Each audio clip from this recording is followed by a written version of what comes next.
Hello folks, today I want to welcome you for a short Automann talks about the car that I'm currently testing, which is a Skoda Superb in the L&K top trim level and as a 190 horsepower diesel engine. The car that I will be testing for the next days, and after a few days of driving I want to give you my initial response of what I really liked and realized about this car. So starting off, I would say the suspension is probably something that really amazed me. The comfort that you can get in the comfort setting of the chassis setting. So if I'm going into the mode selector here, I have to turn the ignition on first.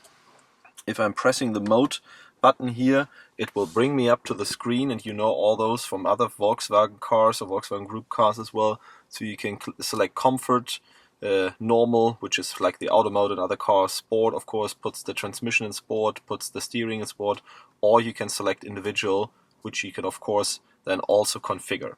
So I have the setting that the DCC, so the dynamic chassis control, is in comfort. I want the suspension, or I want the steering to be sporty, because although this car has 18-inch wheels, winter tires running on it, I always like to have a very nice feel in the steering, so I put it to sport, more or less support in the steering, that means. Of course, the engine should be in the normal mode. The adaptive cruise control should also be in the normal mode. If you put it to eco or whatever, it will never react, and you're not picking up the speed again once the car in front of you goes away. Yeah, and you have some other settings about climate and how aggressive, let's say, the dynamic light assist should work. So this is about the chassis overall, saying really, if you compare it also to a Volkswagen Passat, the comfort setting is more comfortable than what you experience there, and I'm really amazed how much they have done. So they really used the longer wheelbase to make use of it. Something that is of course also new in this car, or we've also already seen it in some cars, is the Apple CarPlay function. So what I've done, I connected my iPhone with the cable, that is the normal cable that you also use for charging. You just put it in the USB port, and what comes up is just a little message telling you, okay, do you want to use Apple CarPlay? And on the car you just have to once accept the Skoda Superb whatever that is popping up. And therefore you have the possibility to use some of your phone's functionalities on the built-in display. So I would say it's probably in the beginning, this tool. I mean, specifically once we're looking at music, I mean, you can also use that with audio streaming and others. If I now go into it, you of course can browse your playlist that you have, or you can go through all the songs that you have purchased that are in iTunes. But on the other hand, of course, I mean, this is partly already available. A tool that's pretty interesting is probably if you go into the maps section.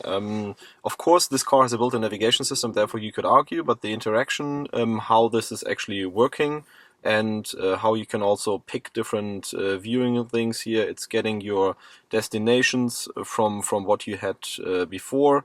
Where you're driving before, for example, I was driving to ECC Rent, or I was driving to Hanover in that case, so it's picking up those destinations. So if you're saying, okay, I want to go to ECC Rent, you can also pick the routes and saying start, and it will give you the navigation to this place. I would also say cars that don't have a navigation system built, and this probably makes most sense. I mean, as we have here, of course, all the other menus and can get to the built-in navigation system, which is of course a very high class, a premium system. I would say it probably makes more sense for, let's say, lower spec cars. So next thing that really, let's say, caught my attention on this car, I would say, is the resolution of displays.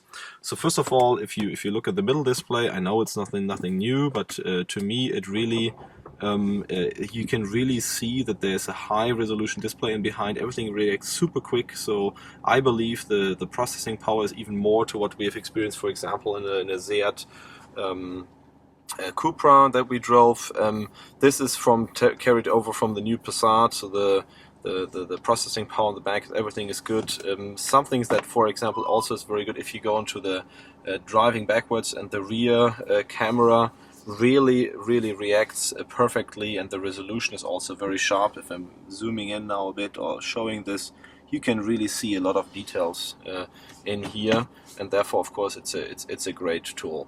The next thing that really caught my attention is the light system. So this car is offering, you can maybe see it in here, there's a little light LED thing that goes on. You can also change the color between green and white. The interior quality and the inside cabin feel, specifically in this L&K trim, really steps up from what I've previously experienced in other Skodas.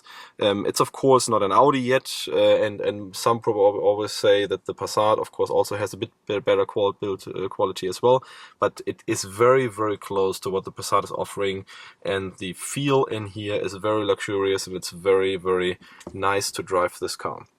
So I hope you're enjoying this first, let's say, first impression of the car that I'm having. I will be uploading more videos in the next days, maybe even going into more detail with the techniques and the features. Simply clever features is the key word here on this car, and hope to talk to you soon.